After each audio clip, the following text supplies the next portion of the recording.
Welcome to Restoria.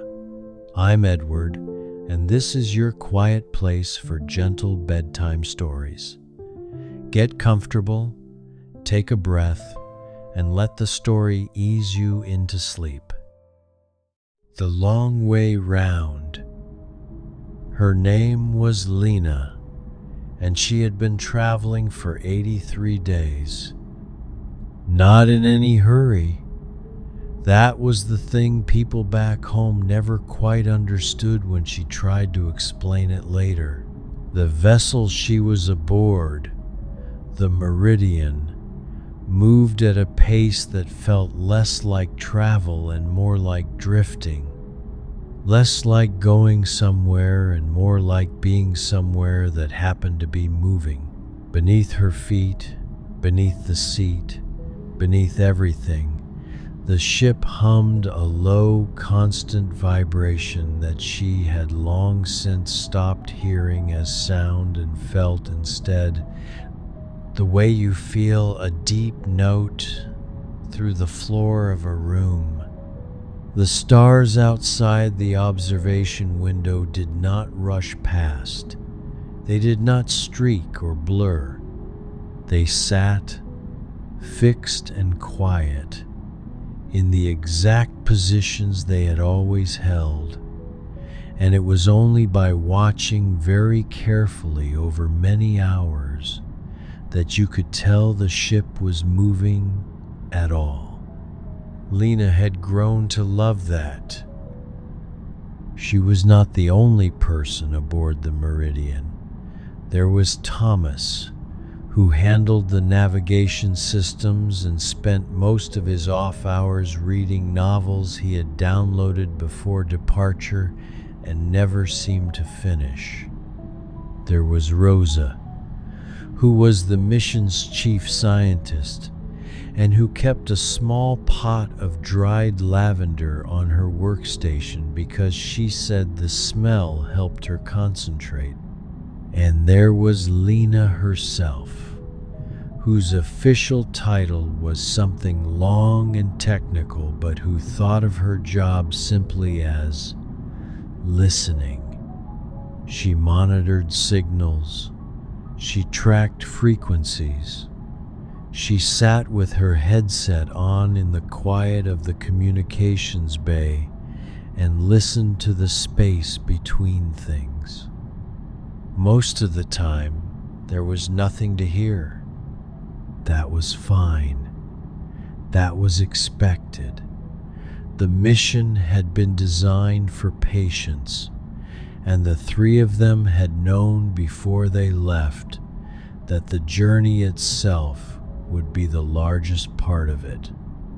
Months of transit, weeks of observation, and then the slow return. A there and back that would take the better part of a year. When people asked what they were looking for, Lena would say something careful and scientific. But the honest answer, the one she kept mostly to herself, was simpler. They were listening for something that might be out there. That evening, though evening was a loose word on a ship where day and night were inventions of the schedule, not the sun, Lena finished her shift at the communications console and moved through the narrow corridor toward the observation room. The Meridian was not a large vessel. It had been built for efficiency rather than comfort, though whoever had designed it had still managed to include one small luxury: a rounded observation window at the ship's fore, slightly wider than a person with their arms outstretched, through which the stars sat in full, unobstructed view. She brought a cup of tea with her. The tea was not particularly good. It came from a foil packet and tasted faintly of nothing but the ritual of making it, the warmth of the cup between her palms, The small curl of steam that rose and dissolved into the recycled air of the ship had become one of her favorite parts of the day, or the evening, or whatever this particular stretch of hours was. The observation room was empty. Rosa would be at her workstation for another 2 hours at least. Thomas had already turned in early, as he often did on transit days when there was little to navigate and more time than usual to fill. Lena settled into the wide, padded seat that curved along the base of the window and pulled her knees up loosely, cradling her cup. The seat held her the way a good chair does, firmly, warmly, without fuss. Outside, the stars. There were so many of them that it was difficult, at first, to know where to look. The eye wanted to find a pattern, to pick out a constellation, to organize the light into something familiar. But out here, far from any atmosphere that might blur or soften the view, the sky was simply full, dense and still, and breathtaking in a way that never quite became ordinary. Lena had been told by someone before she left that the experience of seeing deep space from a vessel would eventually become routine, that after a few weeks the wonder would settle into background, that you would stop noticing. She had not found that to be true. Every evening she came to this window, and every evening the view was the same, and every evening it still took her breath in a small, quiet way. Not the kind of breathlessness that comes from shock or from exertion, more like the feeling of stepping into a very still room after a long day, a settling, a becoming quiet. She sipped her tea. The warmth of it moved through her slowly, from the cup to her hands to somewhere behind her ribs. The hum of the ship's systems was constant and low, a deep, even vibration that she had stopped hearing as sound and had begun to feel instead the way you feel the rumble of a train through the soles of your feet. It was the most constant thing on the meridian, more constant even than gravity, which the ship generated artificially and which occasionally felt in certain rooms slightly softer than in others. The hum never changed. Day or night, transit or observation, sleeping or waking, the hum was there. Lena had come to think of it as the ship breathing. She had grown up near the coast, in a town where you could hear the sea from most places if the wind was coming from the right direction. There was a particular sound the water made in late evening, not the crash of waves, which was too dramatic for that hour, but something softer, a slow, rhythmic movement of water over stones. The kind of sound that was not quite silence and not quite sound, but somewhere between the two. Something you felt in the same way you felt the hum of the meridian. Something your body recognized before your mind could name it. The harbor had been small, fishing boats mostly, painted in the kind of faded colors that meant they had been out in the weather for years and had not been repainted because no one thought it mattered, and perhaps it didn't. She used to walk there in the evenings as a teenager, when the boats were all back in and tied up, and the water was very still, and there was nothing much to do, and nowhere she particularly needed to be.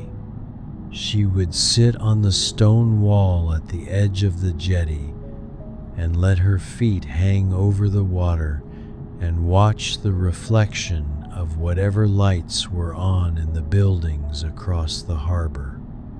It had seemed unimportant at the time, the kind of evening that did not register as anything because it was too ordinary, too frequent. But it was what came back to her most often now, out here in the meridian, in the long quiet hours. Not any particular event or occasion, just the wall, the water, the lights reflected below, the feeling of being somewhere familiar and unhurried with the whole evening still ahead. She thought of that sound sometimes, out here. She thought of it the way you think of something you are very fond of, not with longing exactly, but with a kind of warmth, with the knowledge that it would still be there when she returned. Outside the window, one star was slightly brighter than the others. She had noticed it before, on previous evenings, but had never looked at it long enough to understand whether it was actually brighter or simply positioned in such a way that it caught her eye more easily. Tonight she let herself look.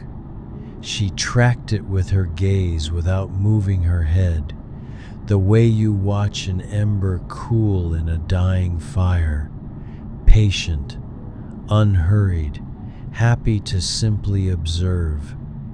The cup of tea was warm between her palms.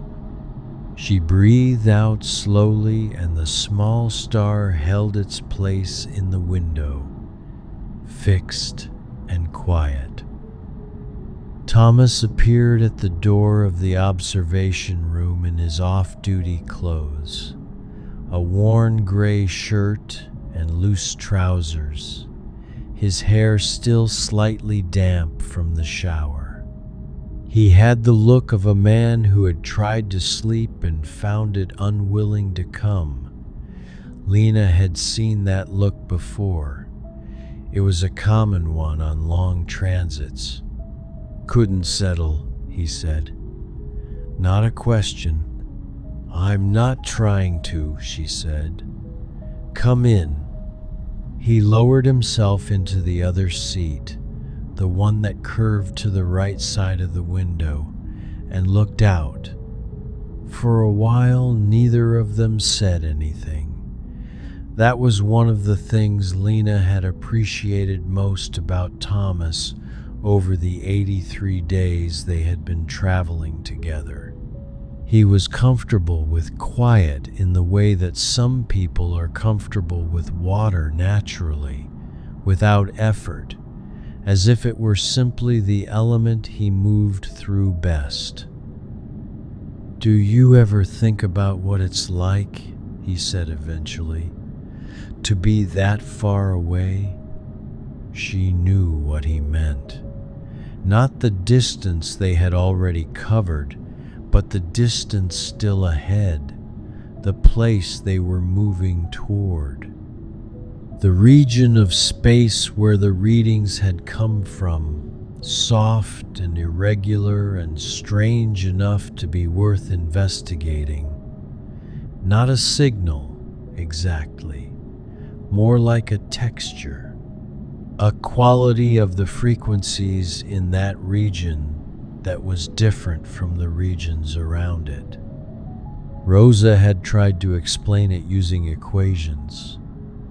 Thomas had nodded as if he understood, and then later asked Lena to explain it in simpler terms.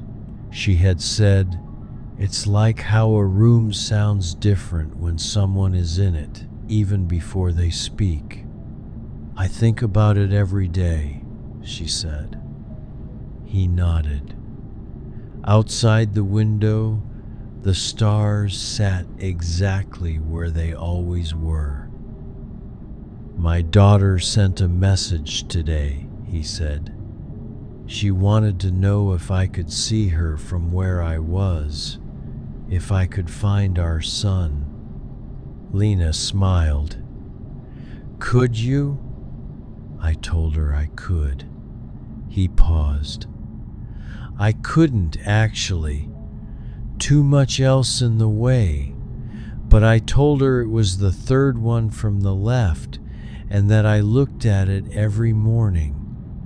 There was something in his voice that was not sadness, more like the feeling of a thing held carefully, gently, the way you hold something that matters. "She's 7, he said. "She asked if the stars were warm." Lena thought about that. "What did you tell her?" I said, "Some of them are very warm, and some of them are so far away that their warmth takes a long time to reach us. But it always gets there eventually."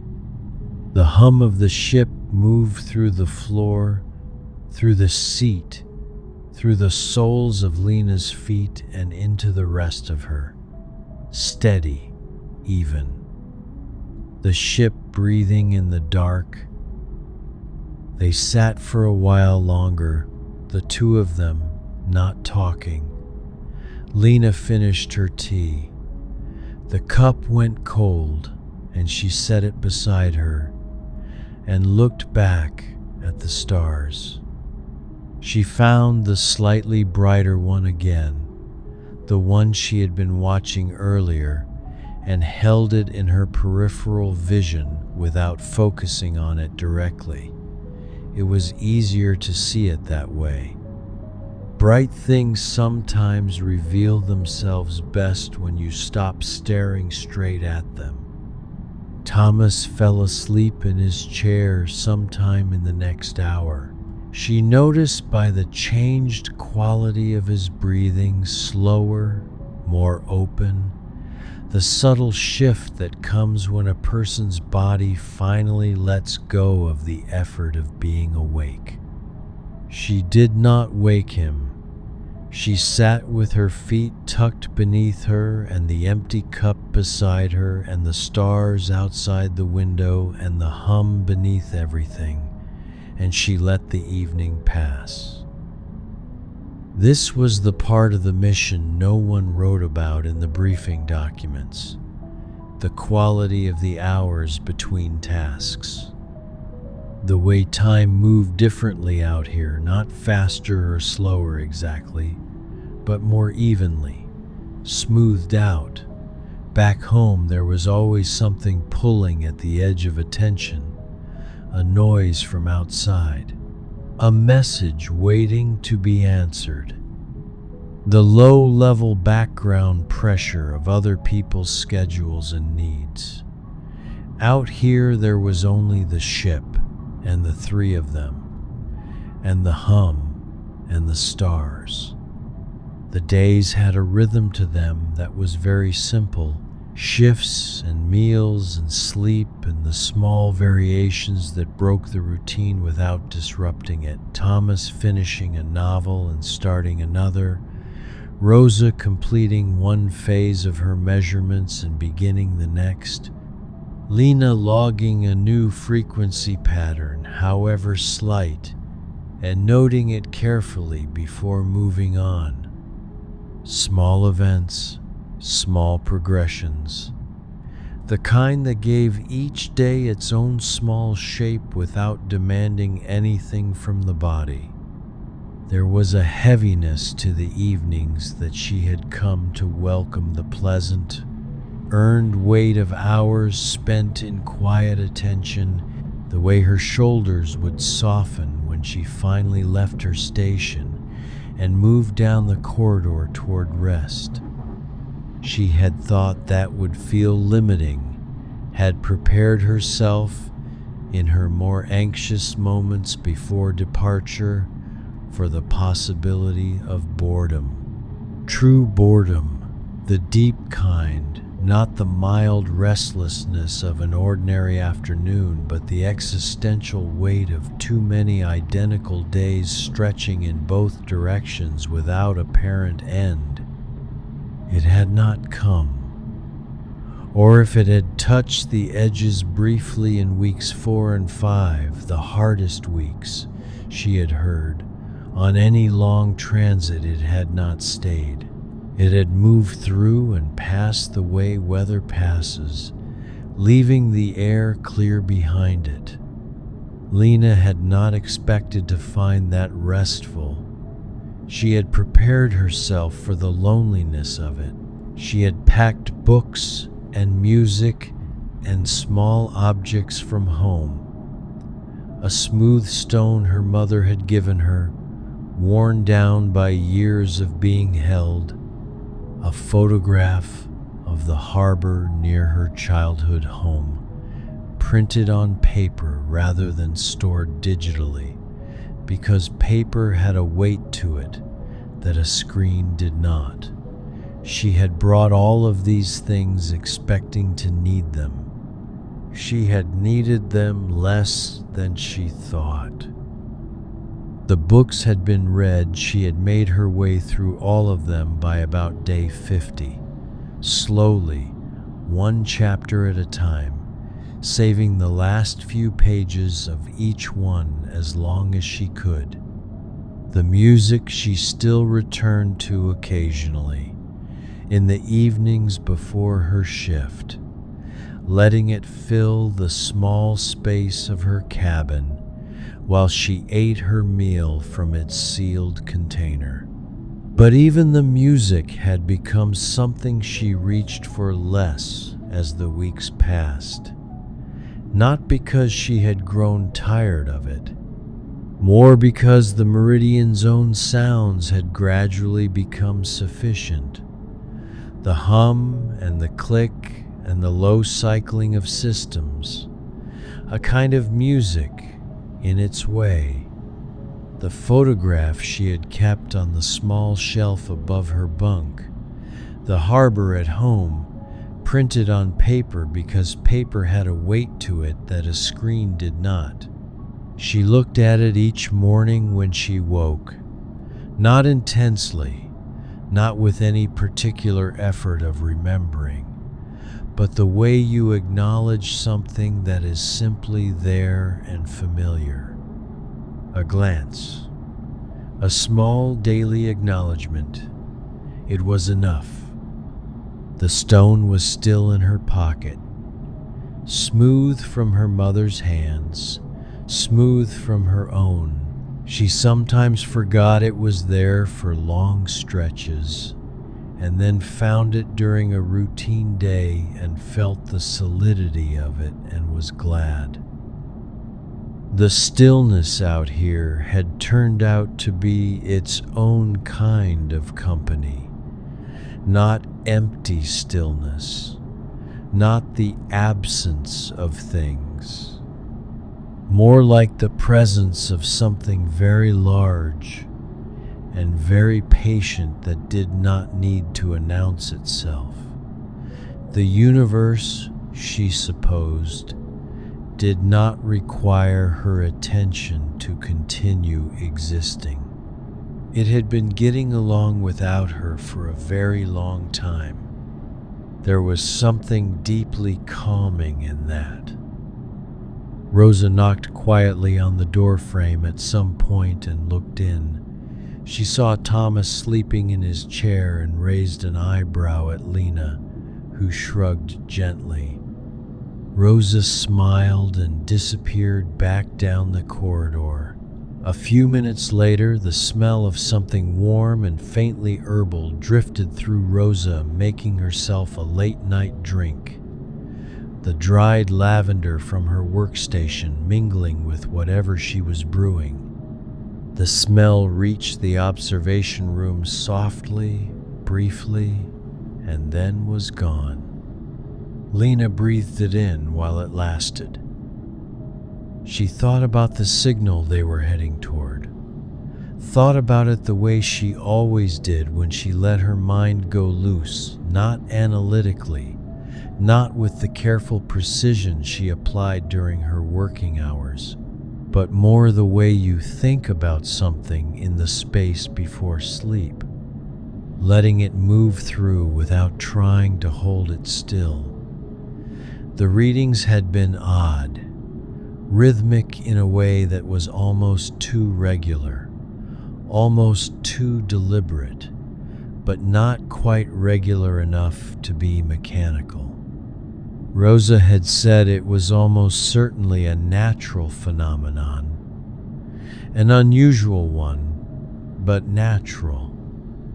Lena did not disagree, but she held the word, almost very gently, in the part of her mind that paid attention to such things.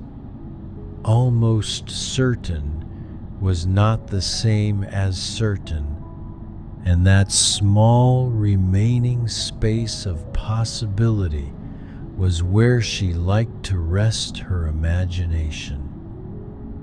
She had spent a great deal of her career in that space. It was not comfortable exactly in the way that a chair or a warm room is comfortable. It was more like the feeling of standing at the edge of something and looking down, not with vertigo, but with a kind of calm attention, an openness, the willingness to not yet know. Her first posting many years ago had been at a ground-based observatory on a high plateau where the air was very thin and very dry, and the sky at night was something you could fall into.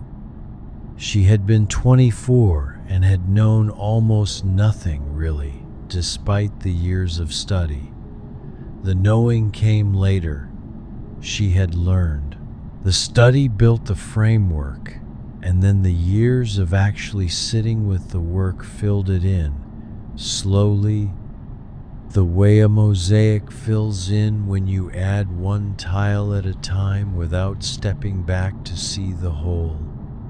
She had sat on the steps of that first observatory on her second night, before her shift began, and looked up at the sky. And something had shifted in her then, quietly and without drama. Not a revelation, more like a recognition, as if something she had always vaguely known had simply become clear, that this was where she was meant to spend her attention. Not on anything small or local, on this, on the wide, patient, dark, and whatever it contained. She had never regretted it, not even now. 83 days from home, in a narrow ship moving through the middle of nothing, 19 days from a signal that was probably nothing and might be something, and either way would be worth knowing. Not with excitement. That was important.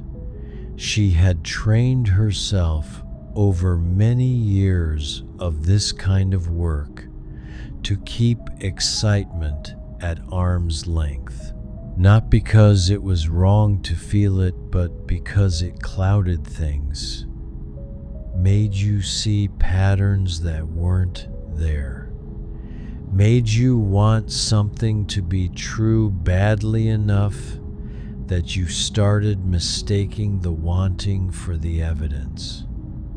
What she felt instead, sitting in the observation room with the stars outside and Thomas breathing softly beside her, was something quieter, something more like readiness, like a room that has been swept and aired and is now simply waiting for whoever arrives. She had felt this way before, at various points in her career, waiting beside an antenna array in a field somewhere, overnight, watching data scroll across a screen in the cool dark, or in the long months of analysis that came after, when you moved through the numbers slowly and carefully, looking for the thing that didn't quite fit. There was a quality to that kind of waiting that she had never found a precise word for. Patient, but not passive. Still, but not empty. Like the surface of a lake on a morning with no wind. She had once spent 11 months working through data from a survey that had turned out to contain nothing of note. 11 months of careful, methodical attention, and at the end, nothing. Or nothing that fit the pattern she had been looking for. Her supervisor at the time had seemed apologetic about it, as if the null result were somehow her fault, or his, or anyone's. But Lena had not felt that way. She had felt the mild, clean satisfaction of having done the work correctly, of knowing now that this particular corner of the sky held none of what she had been looking for. That was also worth knowing. That was also part of the mosaic. She had learned early that the universe was not obligated to be interesting on any particular timetable. It had its own pace, its own long, slow way of revealing things. And the people who stayed in this work the longest were not, she had noticed, the most brilliant or the most driven. They were the ones who were most comfortable with the in-between, the ones who could wait without diminishing. She looked out at the stars. They looked back, or seemed to. That was the trick the mind played out here, in the long, quiet hours. The universe was so immense and so indifferent that it had, paradoxically, a quality of attention to it, as if something that large could not help but notice, eventually, the small warm thing floating through it. Thomas stirred in his chair and did not wake. His breathing changed for a moment and then settled again, slower than before. The ship hummed. Somewhere down the corridor, a small mechanical sound clicked once and then went quiet. One of the automated systems cycling through its checks. The Meridian did this throughout the night, running small assessments of its own health, and Lena had learned the vocabulary of those sounds the way you learn the sounds of a house you have lived in long enough to know its patterns. The click of the hull contracting in response to the cold of deep space, the soft cycling of the air system, the occasional distant murmur of the water recycler. All of it familiar now, all of it, in its way, like home. She had not expected that either. She had thought she would miss her apartment back home, the particular quality of light through its kitchen window in the morning, the sounds of the street below. She did miss those things. But she had also, somewhere around day 30 or 40, started to belong to the ship in some quiet way. started to carry it the way you carry a place that has held you for long enough. The smooth stone from her mother was in the small pocket of her uniform. She had stopped taking it out to look at, which she thought might mean something. Not that she had forgotten it or stopped caring about it, more that she no longer needed to hold it to feel what it meant. It was simply there, the way important things are simply there, present without requiring attention, small and warm against her side. Outside the window, the stars continued their long stillness. The slightly brighter one, and it was brighter, not just an accident of positioning, sat where it always sat in the upper right quarter of the window. She wondered, as she sometimes did, whether anyone lived near it, whether there was a warm world orbiting somewhere in its reach, with oceans and weather and creatures who looked up at their own night sky and saw, somewhere in the scatter of lights, a small yellow star they did not think about very much, the one their planet happened to circle, the one whose warmth arrived at their faces each morning without announcement. She hoped so, not urgently, not with any great weight of feeling, just the mild, genuine hope of someone who would be pleased to know. Rosa appeared again in the doorway, this time with 2 cups. She saw that Lena's was empty and extended one toward her. Lena accepted it gratefully. It was a different kind of tea than the packet she had made earlier, Rosa's, made from a small tin she kept on her shelf, which smelled faintly of something green and mild. Lena did not know what it was and had never asked. It tasted like the color of the inside of a greenhouse, which was not an unpleasant thing to taste. Rosa sat on the arm of Thomas's chair and looked at him sleeping, and then looked out the window. She was not a person who required conversation, which was one of the reasons she was very good at long missions. She could move through many hours with her own thoughts and emerge from them unhurried and undistracted. Lena admired that about her enormously. "How much further?"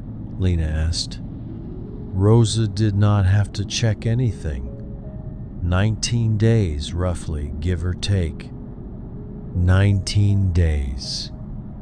Lena held that in her mind. Not too close and not too far. Just ahead enough to give the remaining transit a shape. "Are you nervous?" Rosa asked. Lena thought about it honestly. "No," she said. "Are you?" "No." Rosa sipped her tea. "I think whatever we find, it'll be fine. Either we find something or we don't. Either way, we go home." It was a very Rosa way of looking at things. Simple and true without being reductive. Lena appreciated it. "Either way, we go home," she repeated, and there was something in saying it aloud that made it feel more solid, more real, not as something to long for, but as something already assured, already waiting. The ship hummed beneath them. They stayed like that for a while, the 3 of them, Thomas sleeping, Rosa and Lena sitting with their cups of tea and the window full of stars. It was, Lena thought, one of those moments that would not photograph well, but that would stay with her for a long time. The kind of moment that has no drama to it, no peak or pivot, but that settles into you and stays. The kind you only recognize as significant later when you think about it and find that it still feels warm. Rosa eventually took her leave, moving quietly so as not to disturb Thomas. Lena heard her footsteps down the corridor, the soft sound of her cabin door, and then nothing. Just the hum, just the stars. Lena set down her second cup and stretched her legs out slowly along the length of the curved seat. The padding was worn in the places where it had been sat on most, a slight, comfortable depression just at the center. She had not made that depression herself. Someone before her had. Some other person on some earlier mission aboard this vessel, spending their evenings here the same way, watching the stars from exactly this spot. She liked that, the idea of all those hours adding up, all those people, in this seat, in this light. She wondered about them sometimes. The Meridian was not new. It had been on several missions before this one, according to the documentation she had read during her preparation. Long transits, mostly. Survey work. The kind of missions that did not make news, but that built incrementally the picture of what was out there. She tried to imagine the others who had sat here. Researchers, probably, like her. People with their own photographs on their shelves and their own smooth stones in their pockets and their own reasons for being drawn to this kind of work. She hoped they had found what they were looking for. She hoped when it was her turn to go home, she would feel that she had too. The stars outside were very bright tonight. Or perhaps they always were, and she simply noticed it more on evenings like this, when she was fully quiet enough to see. There was a cluster of them in the lower left of the window that she had never paid much attention to, smaller than the others, or further away, or perhaps just dimmer by nature. But looking at them now, she could make out a texture to the cluster, a slight variation in the brightness of each individual light that gave the whole group a depth she had not noticed before. She looked at them for a long time. She thought about nothing in particular. The hum of the ship rose very slightly and then settled. One of the automated systems completing something or beginning something. She had learned not to track every individual change in the ship's sounds. Better to hold them all together, the whole texture of them, and simply know when something was different. The way you know, in a house you've lived in long enough, when a door has been left open by the change in the air. Nothing had changed. Everything was as it should be. Thomas shifted again in his chair, and this time he did wake briefly. He looked at the window with the slightly unfocused expression of someone returning from sleep, and then at Lena, and then out at the stars again. "Still here," he said, not to her specifically, to the stars perhaps, or to the general fact of the universe. "Still here," she agreed. He settled back into his chair, and his eyes closed and his breathing slowed again within minutes. She watched him the way you watch a child who has almost woken from a dream and chosen, instead, to stay in it. She did not feel sleepy herself, not yet. She felt the particular wakefulness that comes not from too much coffee or too much thought, but from being very completely present. The kind of wakefulness that is very close to its opposite. Still enough that sleep could arrive whenever it chose to. She looked at the stars. She held the hum of the ship the way she would hold a sound she loved with open attention, without trying to understand it. Somewhere ahead of them, 19 days away, there was a region of space that had a different quality to it, a texture, a sound that was almost like a pattern. She thought about it the way she thought about it best, without reaching for it, letting it sit at the edge of things. In the same peripheral way, she watched the bright star, not staring, just holding. Whatever was there would reveal itself in time. That was the long lesson of this kind of work, of this kind of life. Things revealed themselves in time, or they did not. Either way, the work was the same: to pay attention, gently, without demand. To sit in the observation room with a cup of tea and the stars outside, and let the space between things be as wide as it needed to be. She breathed in slowly. She breathed out.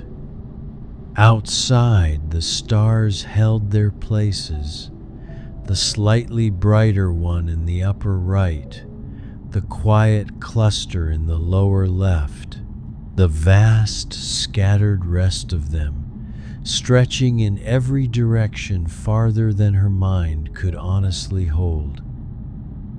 She had a memory from childhood of lying on her back in the garden one summer night. Her mother had laid a blanket on the grass, and they had both lain there looking up at the sky, not saying much, the warmth of the day still rising from the ground beneath them. She remembered the particular texture of that feeling. The ground solid and dependable below, and the sky infinitely open above, and herself perfectly held between the two. She felt that way now, not held by the ground, but held by the ship, the hum of it like the warmth of the earth, the stars above like the stars above, and herself, small and warm and heavy with tiredness and moving through the dark, held. The observation window was slightly cool to the touch. She knew from mornings when she had pressed her hand to it. Not unpleasant. Just noticeably cooler than the interior of the ship, which was kept at a steady, mild temperature, designed to be comfortable without being indulgent. She did not touch the window now. She just looked through it and let it be there. The thin boundary between herself and everything outside. so much on the other side, so much quiet. Thomas's breathing was very slow now, deep and even, the kind of sleep that was doing real work. She was glad he had come to the observation room rather than lying awake in his cabin. People slept better here, she had noticed. Something about the stars and the hum together made the body willing, made the effort of staying awake feel unnecessary. She could feel it herself now, the wakefulness loosening at the edges. She let her eyes go slightly soft, not closing, just no longer quite focused. The stars blurred just a little, their light spreading. The brighter ones became small pools rather than points. The cluster in the lower left softened into something that could have been mist or water. It was beautiful this way too, maybe more so. The hum of the ship moved through her the way the sound of the sea had moved through her when she was small and tired and her mother was nearby and everything was fine. Everything was fine. The meridian moved through the dark at its unhurried pace. 19 days from where the signal waited, 83 days from home. Right in the middle of the long way round, the stars were very still. The hum was very steady. The ship was warm. Lena's eyes were soft and open, and the stars outside had gone to a gentle blur of light. Not individual anymore, just light. She thought about the garden, the blanket on the grass, her mother beside her, the hum, the stars, the warmth. Thomas breathing, the ship breathing, her breathing, all of it slow, all of it quiet. The slightly brighter star in the upper right of the window, still there, holding its place, as it always had, as it always would. The ship moved on through the dark, and Lena rested, and the stars were everywhere, and it was enough. It was more than enough. It was everything.